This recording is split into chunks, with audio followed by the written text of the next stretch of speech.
It's being hailed as a major sea change, the beginning of the locks turning on incarceration for profit in the US. The Department of Justice has announced plans to phase out the use of private federal prisons, saying they don't substantially save on costs and they're not as safe as government-run facilities. For advocates, it's a win, and they say a big step in the right direction, in a country with the world's highest proportion of its citizens behind bars. But this move affects just 13 facilities, and it isn't being rolled out at the state level. So how much of a milestone is this?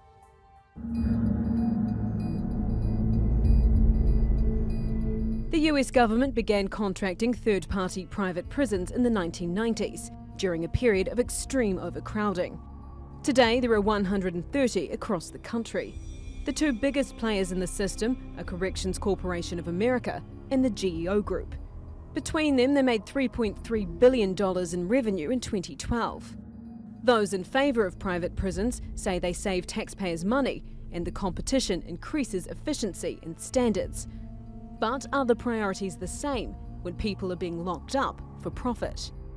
An Inspector General's report released last month found that private prisons saw higher rates of violent incidents and rules infractions. And the private companies behind them are also accused of cost-cutting that's led to lower safety standards, living conditions, and even abuse of prisoners. There's also concern they lobby politicians to influence policy on prisons. Operators deny these accusations and say studies have found they offer equal or better quality services.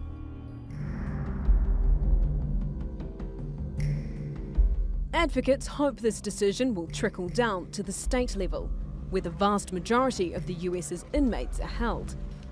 Following the announcement, CCA and GEO Group shares plummeted. But if this only affects a small fraction of their business, how big will the financial impact really be? One of the big drivers for this change in policy has been a drop in inmate numbers at the federal level, reducing their need. But with 90% of inmates held in state facilities, will this really be the beginning of the end of for-profit prisons in the US? Yvette McCullough, The Newsmakers.